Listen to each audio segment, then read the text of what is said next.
Happy New Year! Hi. So Happy New Year! I can't believe it's 2023. So every new year I make resolutions and I don't always keep them, but I try.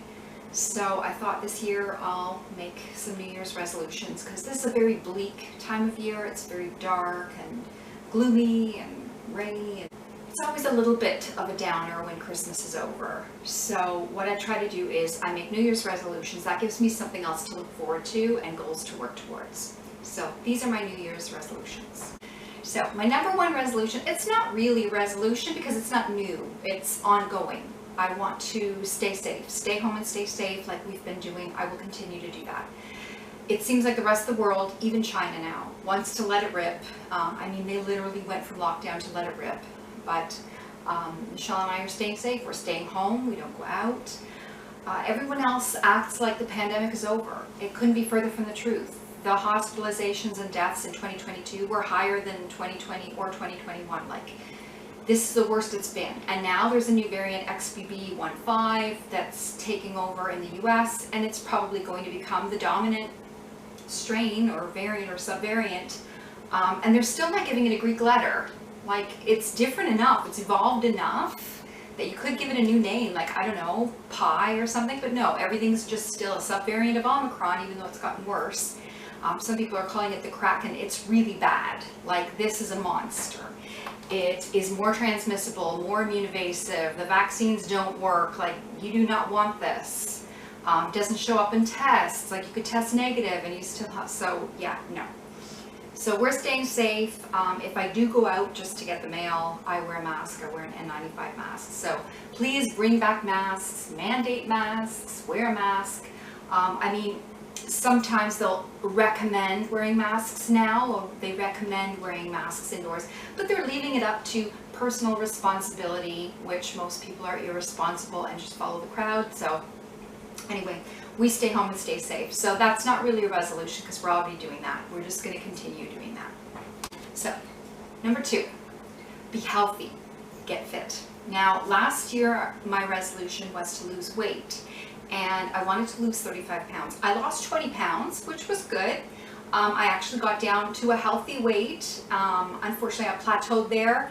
I was doing a series of fitness videos and I was going to do an update when I reached the next milestone, but I just never reached it because I was stuck at 150. And then I did start to go down a bit more, 149, 148, 147, but then Halloween chocolate happened, and the fall and the winter and Christmas, trays of brownies, trays of cookies, and I stopped working out.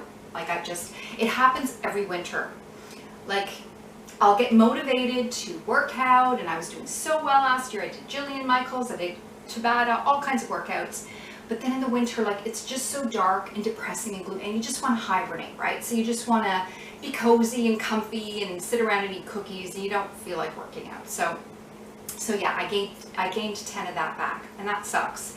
But this year, I don't want to frame it as losing weight, because then if that's the goal, then you're caught up in this vicious cycle of checking the scale and being discouraged, and because sometimes you can be working really hard and the scale is not kind. It doesn't reflect what you're doing. So instead this year, I just want to frame it as being healthier. So I am counting my calories again. I'm working out again.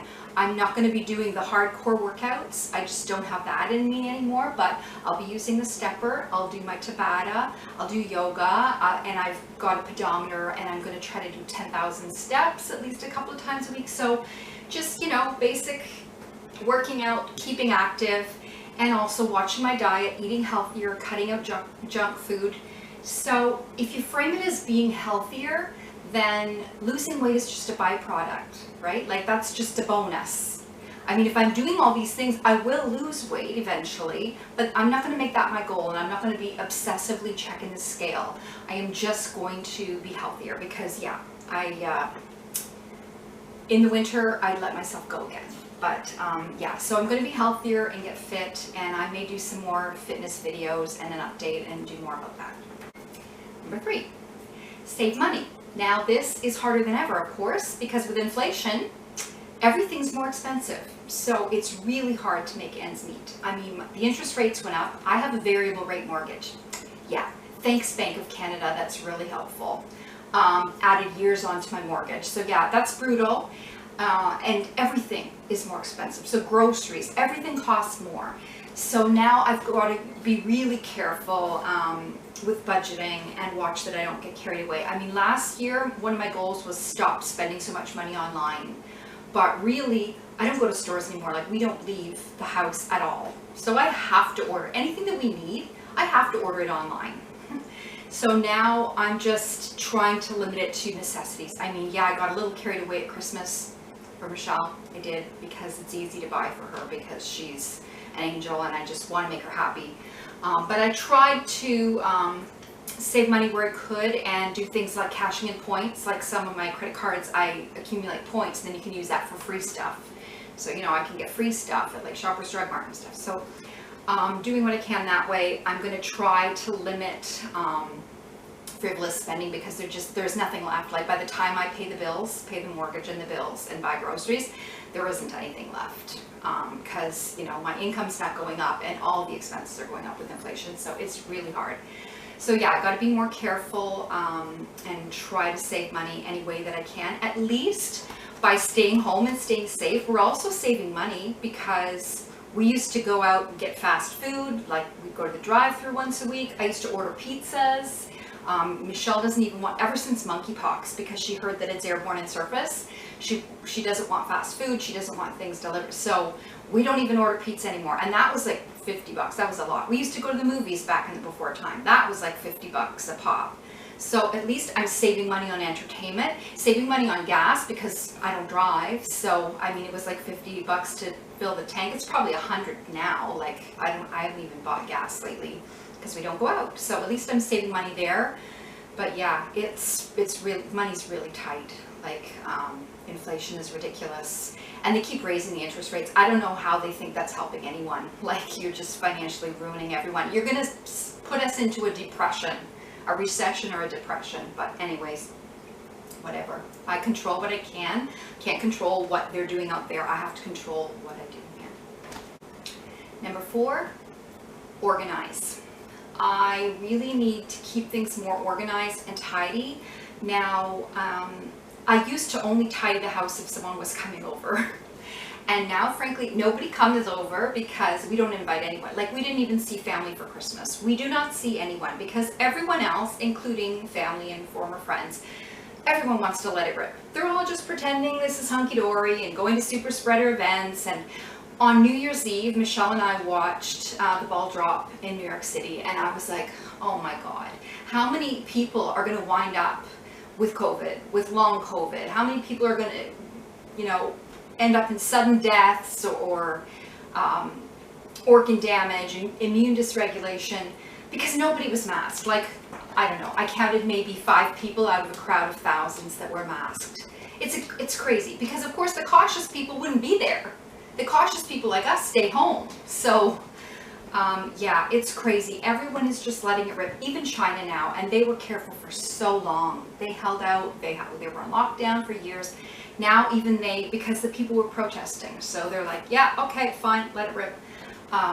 It's just crazy. So yeah, I went off on a tangent now. What was the resolution? Oh yeah, got a little bit sidetracked there. Okay, so organize and tidy. Yes, I don't have anyone over. No one's in. But I get stressed out when I'm in a mess. Like, and it happens so easily, right? Like, you put a paper down, or Michelle, you know, she's playing with toys and she leaves them there. And then there's a pile of papers and books and just odds and ends that wind up on the kitchen counter and on the coffee table. And before you know it, like, you've got a huge mess. And it's overwhelming because then it's like, oh my God, it's going to take me hours to sort through this stuff. Papers are the worst because it's like organized. Like, I keep all Michelle's drawings and it's like everything's got to be categorized, organized, and in their place, but that takes time. So I'm going to try to, instead of just sticking things down somewhere, put it away right away. Like, everything has a place. Put it away, because we do have a lot of stuff and it is overwhelming. Like, Michelle has a lot of toys. I have a lot of knickknacks and just everything. And I keep everything, right? Like, I just keep everything. I'm sentimental. I know some people don't keep anything, but I hold on to stuff. So I have to keep it organized. So I'm going to try to, even though I hate tidying and organizing, I love when everything is tidy and organized and in its place. Like I feel like I breathe better, like the place has feng shui or whatever you want to call it. So yeah, I'm going to try to find my zen and keep the place organized, and yeah, because really there are so many things in the world that I can't control. I need to control what I can. So within my home, I can control what we do, I can control how my home is. So yeah, I'm going to do my best to do that. So yeah, so those are my New Year's resolutions. Best wishes for 2023. I'm wishing us all a happy, healthy, safe, and prosperous 2023. Hopefully things get better. I mean, we're not up to a very good start. It's looking pretty bleak right now if you look at what's going on out there with the virus and everything else. But, you know, like I said, I can't control that. I can control this, our home, and keep us safe. So, and Michelle's happy, and I'm so grateful that I'm able to keep her home safe. She's homeschooling and she loves it. She loves drawing, play together. She's working on a project. She's going to be doing a video on her own, and she has researched and done it all on her own. So I'm very proud of her. And yeah, she's a really good kid and very clever and very happy. And people act like it's so hard to stay home, but we're happy. Like, I'm happy when I feel safe and in control, which, you know, at home I do for the most part. And yeah, control what you can. Take care, stay safe. Thanks for watching.